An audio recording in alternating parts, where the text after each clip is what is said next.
Taigi, sveiki visi, šiandien su jumis Deivis ir aš filmuoju savo adventure mapą, kaip jį pastačiau. Tai va, pradėkime. Čia bus taisyklės, itemai pradžiai. Ir va, čia bus misijos aplinkui šitą namuką. Nu, gal ten nebus, bet tai va.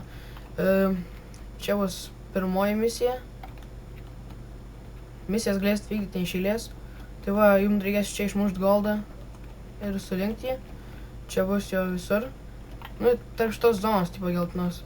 Paskui bus džiunglėse, bus dėtas čia skrynios, reikės juose rasti, ten toliau nieko nebus. Šito adventure mapo prasmė yra atduoti Olego pinigus, kiek rasit tiek.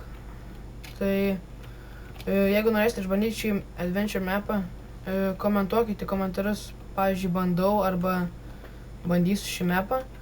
Ir jeigu jums patiks, parašykite komentarą. Tai ačiū, kad žiūrėjote, laikinkit, subscribinkit, dalinkitės ir sudie.